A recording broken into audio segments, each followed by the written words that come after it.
We're back for live racing at Gulfstream today. Ron Nicoletti along with Katie Stazak coming a couple of laps before we came on. Starting the day with a fast main track, firm turf course. Really nice carryovers today, Katie, in both the Rainbow Six, which is over $65,000. There you see it. Races 4 through 9 with a 9-race card today, almost $66,000. But look at this carryover we have in the Super High 5 today. It is up there, $46,000. They are going to be betting this. If you're not aware of that wager, it's a $1 wager. You got to pick the first 5 finishes in our final race of the day. You know what? That might be the highest carryover I've seen in quite some time in the Super High 5. That is massive. I am excited to see how big that one in particular is going to get. Yeah, there's some, they know how to hit that thing. I never do that well with it, but some guys know how to do it. So $46,000 plus in that one. And we have a fast main track firm turf course. Let's see what's tweeting around the country. First, I actually watched this show the other night on this tweet, Ballers there, and you see they filmed it here at Gulfstream. They did. Ballers. It's a show actually about a football player, but they brought it right here to Gulfstream Park, and we had a scene in the show. Pretty cool. Hope you all checked it out on HBO. And I remember when they were shooting it here. They had all the camera crews here. We were having live racing that day, and I remember seeing all the camera crews up top, and the horses were kind of eyeing everything going up on there. But nice to see the finished product, and nice to have some recognition there on a great network. Yeah, it's starred by it's starring The Rock, who is from South Florida. So, and the best thing about that whole thing, I watched it the other night, was that the guy says in the beginning, well, the guy on the left or right says, "I've never been to the racetrack," and he says, "It is really fantastic here." So we got good props about horse racing and that. Second one to talk about is a guy that Mike Cushion, who was back in the winner's circle again. He's been fighting leukemia. Yeah, what a great story this was. Mike Cushion, I believe it was back in February, he was diagnosed with leukemia, missed a good amount of time. Well, he had a winner on Monday at Saratoga, and he was there in the winner's circle. It was a very special moment and very nice to see him back and in good spirits and in good health. Yeah, that's a great story. He's a really, really nice guy.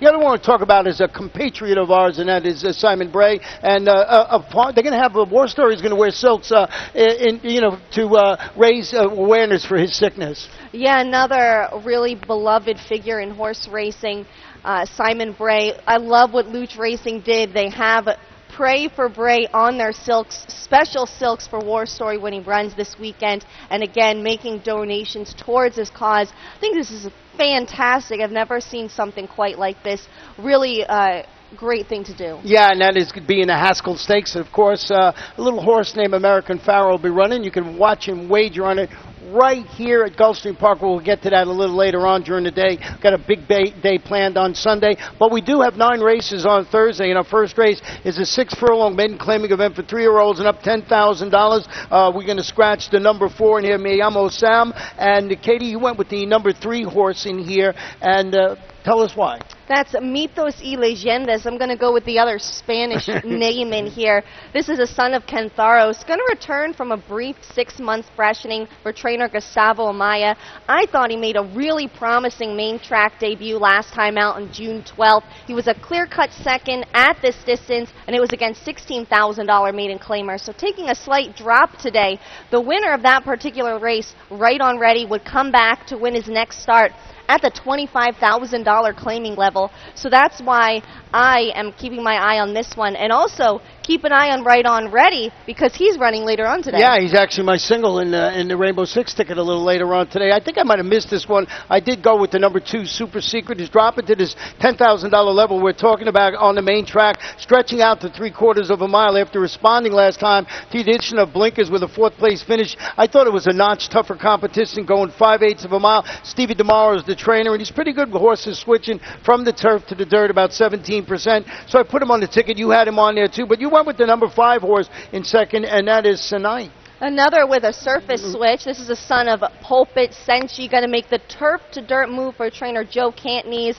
Off the board on the grass last time out on July 10th, but 2 starts back, he finished a very solid second at this level. Love that Harry Hernandez is going to keep them out. You also gave some more options. Tell me about Starship Menace. Yeah, this one's going to turn back to 3/4 of a mile after breaking from post 12 in its last race. Goes up, duels for the lead, finishes a distant 4th, but it was again similar. It was going a mile. Eddie Castro rides for trainer Steve Dwoskin today. I just thought that was a logical contender, but you can see we are not in agreement in today's first race, which makes the first race all the more fun. And the current favorite up there with Katie, the horse that's on top, at 6-5. So we'll see how that first race works out. Second race this afternoon, 6.5 furlongs. Claimers 3 and up. Non-winners of 2 races in life. 1 jockey change on the number 7. Make the rider Tyler Gaffleone. And please note there's an unpublished work on the 4-horse near Royal Knowledge. Worked 3 furlongs fast at Classic Mile in Ocala in 37.40. But you'll get all that information from our track announcer, Pete Aiello. We want to go back and show you the performance of the horse that Katie has on top, and that is the number 9, Wall Street Kitten. This kitten was the top cat. The cat's meow last time out. How impressive is this? Look how far ahead he is already into the stretch, and he's just going to open up. He's on top by 13 lengths at this point. He's going to end up coasting home by 9.5 lengths. Kind of tiring there late in the stretch, but man, he was just much the best against this field here. Going to cut back to 6.5 furlongs today, and well spotted, I think, to face winners for the first time. Just kind of wrapped up late there. And what sold me on this horse was the way he's been working. Went 4 furlongs in 46-4 on July 4th. That was the bullet of 51 workers. And he actually beat a pair of next out winners in that race, so it's a key race. So, but I did go with the number 2, Belt-Size Park.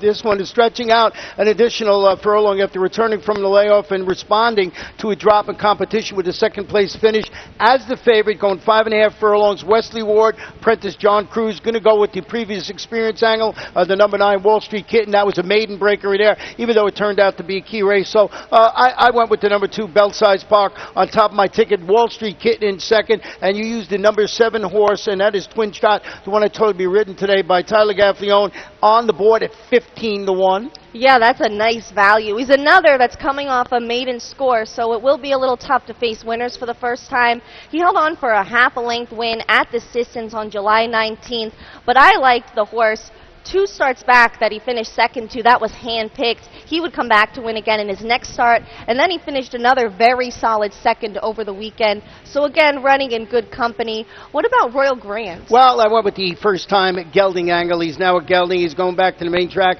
He's certainly getting some class relief today after tracking the pace and weakening when facing $16,000 condition claimers. Going a 2-turn mile on the grass. Henry Colazzo, solid 17% with horses going from the turf to the dirt. First time gelding angle on the board at actually is the second choice, which I'm a little shocked at the 3-1. Who else did you use? I threw in the one Frankie's Trigger. Again, another first-time facing winners, which is something I don't often do. I think, Ron, you may have taken the safer angle here with going with more experienced horses. But I also really liked what he did when he broke his maiden last time out. He was a 3.25 length winner. That was also on July 4th. Going to stretch out today for Safi Joseph Jr. Like the connections as well. But again, you might want to look also at some horses that have more experience. Well, let's go to race number 3 today. 7 furlongs. Claim is 3 and up, $10,000. Jockey changing to 1, Jesus Rios. Please note that jockey Jose Caraballo will be off all his mounts this afternoon. Got a little bit of a toe injury. Should be back soon. Hope he gets better well, but he's not riding today. So all the mounts by Jose Caraballo will be taken by other jockeys. And I went with the number 3 in here, Cadillac Charm. And I'll tell you why, Katie. This one moved to the Efren Loza Jr. Bonvita claim. Makes his first start since dispatching. $12,500 condition claim is at the distance. Won that race by 5 lengths. Efren Loza really good with new claims. He's at 27%. And what I like about this horse, working exceptionally well over the Gulfstream Park West track, which is a little deeper surface than here. So it looks like he's working well. Number 3, Cadillac Charm, right on top of my ticket. But you did go with the horse I have in third, and that's Valdina Saint. I went back and forth between these 2 horses, Valdina Saint and Cadillac Charm, so much. I ended up going with Valdina Saint, and this one is also going to make his first start off the claim. He'll be running for the Mike Maker barn today, and I had to go with this barn angle. He was claimed out of a $16,000 claimer up at Churchill Downs. He did not run that great, but he did not have a good trip. He bobbled at the start and got fanned 7 wide around the turn. He was second and third in his only 2 starts at this particular distance, so he's well spotted, and he's going to have new leading rider, Tyler Gaffalione, winner of the spring meet. He's back atop the jockey standings now this summer. Well, number 5, Palatine Hill, an 8-time local winner who's a winner of 50% of his races at 7 furlongs. Right there, that piques my interest. 6 starts, 3 wins in the second, turning back after notching back-to-back victories at a mile since moving to the Marcial Navarro barn. He'll be the odds-on choice, I believe, once the smoke clears in this race. He's on top as the morning line favorite, and I think you could see this horse go off at 3 to 5 or something like that. He's so game. He always runs his race, but in his last 2 starts, he's gotten away with pretty comfortable, easy leads and been able to dictate things. I don't think that's going to happen today. Yeah, I like the turn back to 7 furlongs. I love horses that are sort of like that distance. So 50% in win, as I said. Let's go to race number 4 this afternoon on the turf course, listed as firm, 7.5 furlongs. Claimers, fillies and mares, 3 and up. Non-winners of 2 races in life. Scratch the 1, the 5, the 9, and the main track only. Number 11, Valor Wildfire. And please note both the number 12 and the number 13 will get in and run today. So number 12 and 13 will get in for those 2 scratch horses. I went with the 3 Caribbean Princess. You went with the number 6 horse in here, and that is Summers Back, morning line favorite. Yeah, we're going to give people plenty of options in this opening leg of the Rainbow Six run. I ended up going with the favorite, that's Summers Back. She's going to cut her tag almost in half when debuting for the Mike Petro barn. She was 7th in a turf sprint at the $30,000 claiming level last time out on June 20th. But new owner Frank Calabrese, he is not afraid to drop horses down in competition to win. I think she's going to move forward in a big way for the new barn. But what about the 3? That's one that I did leave off the ticket and might regret at 3-1, Caribbean Princess. Yeah, she moved to the Janet Antonucci Bonvita claim. It shortens up to 7.5 furlongs. First start since getting caught late and finishing 3rd against Simmerl. That was going a mile. The new connections tab, Harry Hernandez, our apprentice, one of our apprentice riders, to have him in the saddle today. And I just like this horse today. Did not use the number 6 on my ticket in the first leg of the Rainbow Six. I went with the horse in second, Emocion, who's turning back in distance after following her $12,500 maiden victory at the distance with, I thought, a really game 6-wide second, beaten only 1.5 lengths. That was against $12,500 condition claimers, going a mile in the 16th. I like this horse on the ticket, actually 3rd choice on the morning line. Who else did you use? Well, what about some value at 12-1 for Larry Bates and Edgar Prado? That's the 4. She's so groovy. She's also going to take a class drop today. Finished 8th against $25,000 claimers on July 17th.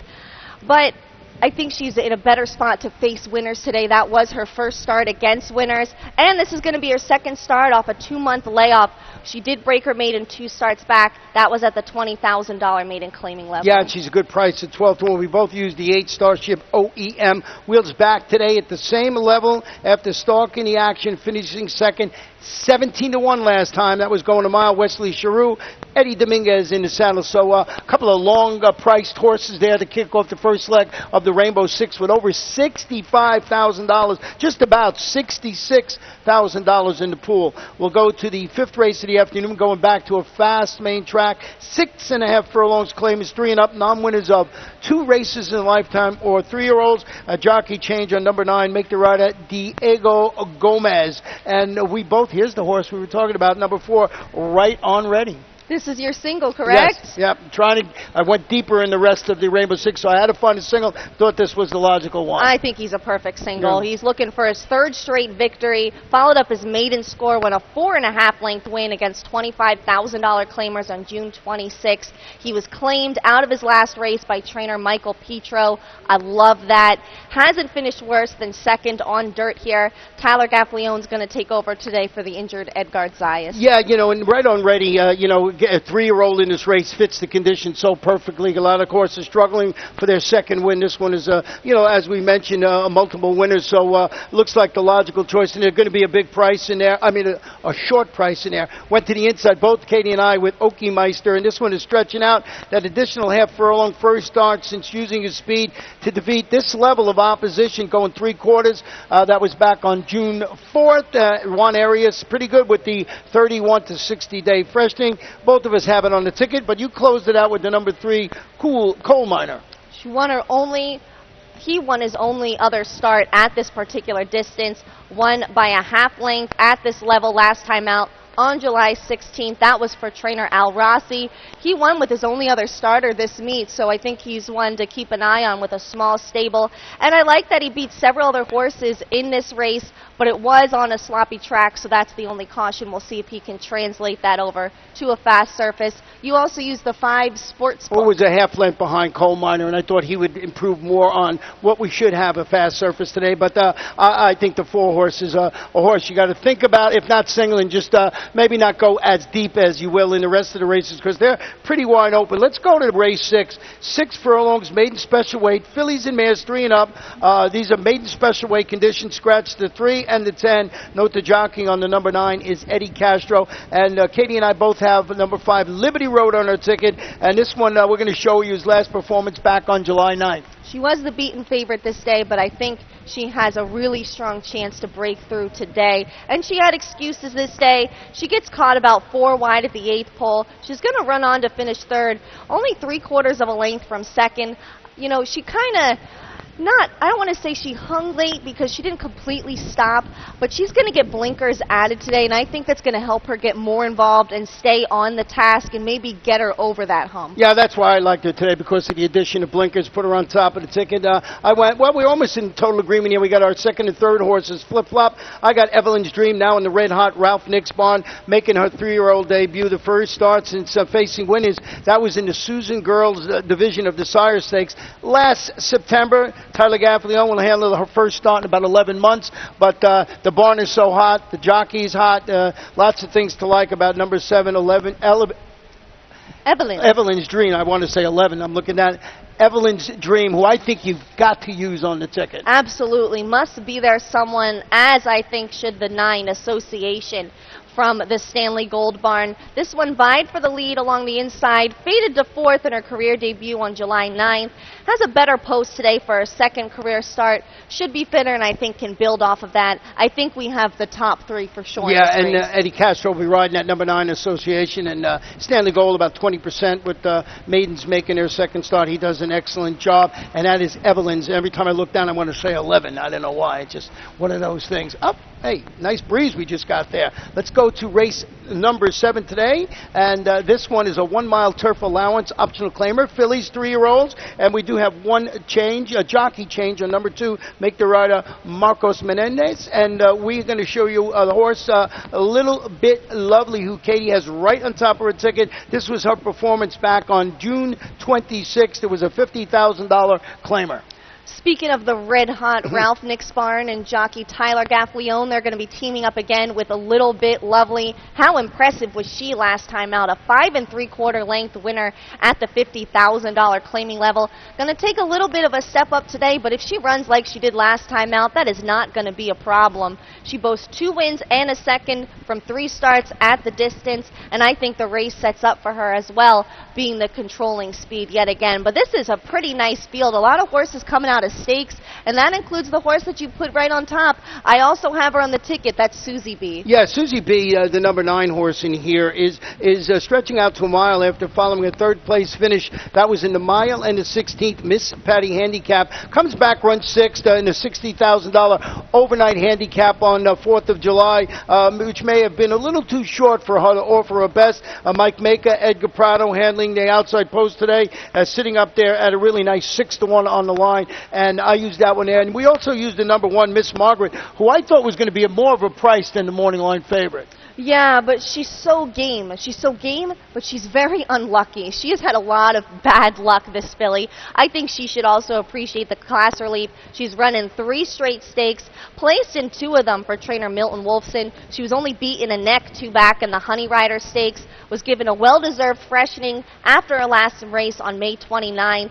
And that was in the Amelia Island Handicap. Faced older horses, a little bit of a tough spot for her. I am a little surprised to see her the morning line favorite, right, but she is a very consistent runner and must be somewhere on your ticket. And I guess that 10 means 9, right? It does mean 9 because there are only 9 horses in this race. That's how I figured it out, you know. Let's go to race number 8 this afternoon. 6 furlongs, maiden claimers, fillies and mares, 3 and up. $20,000 down to $16,000 in here, and we have a pretty nice race here. We want to go back and show you the horse that we both have on top. Well, no, you don't. Yes, you do have it on top of your ticket. Mystic Blue. I do have Mystic Blue on top of the ticket, and this is why. She ran very, very well in her career debut. This is up at Tampa Bay Downs. Going to take a little bit of a field trip here. Takes the lead into the stretch. Is just going to get caught at the wire to finish second, but she's only beaten a neck.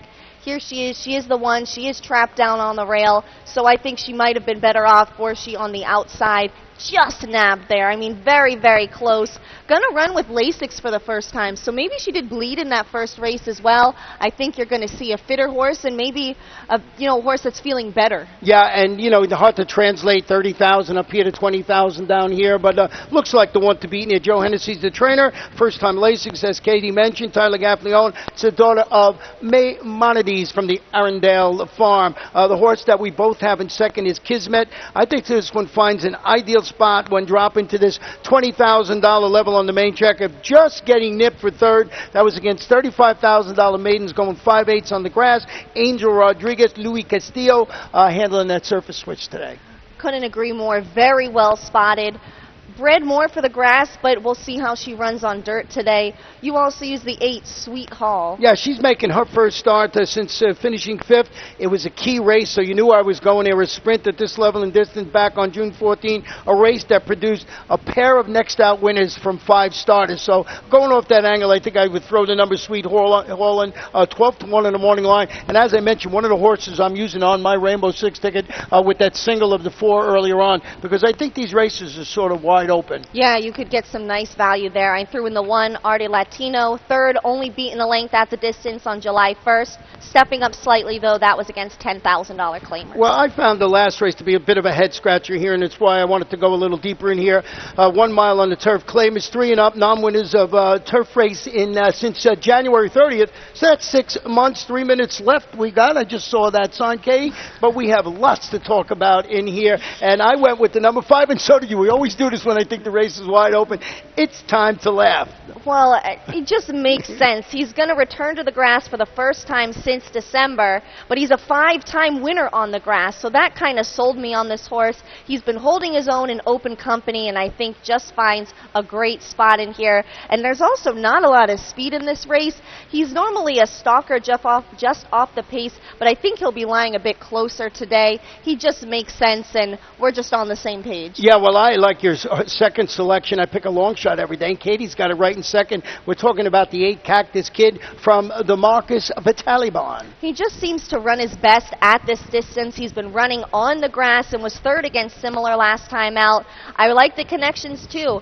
Harry Hernandez is going to ride for Marcus Vitali. Yeah, but go ahead. No, I was just going to say 10-1 on the morning line. A good slot, a good price in him. Made him my long shot today. Yeah, I love that. I love when I use your long shots. Maybe you can get some of that value too. But you use the 1, Let It Be Famous. Yeah, Let It Be Famous is making his career turf debut in an ideal spot, I think. After winning 2 of his 3 recent races, going a mile on the main track, he figures prominently on the what have you done lately angle, one of my angles in here. And I just think if this horse is in good form, the rest of the horses, there's some questions. I think a horse like this, you might want to throw on your ticket, especially if you're involved in that super high 5 with that big carryover in it. And so I put Let It Be Famous on my ticket just on that recency and the good form. I agree. I took a good long look at that one. This is a very competitive race. I will be intrigued to see who the winner is, and won't be surprised to see some big numbers in the payoff. Yeah, it's going to be a fun day, and as we mentioned, got a great carryover in the super high 5 today of $45,000 plus, so it is going to be way up there, and it's going to be a lot of fun. We got a fast main track, firm turf course. We're about to turn it over to our track announcer, Pete Aiello, and he'll update you on all the scratches, jockey changes, and everything you need to have a fun day at Gulfstream Park. What do you think? Going to be a fun day. We'll turn it over to Pete, and good luck to everyone today.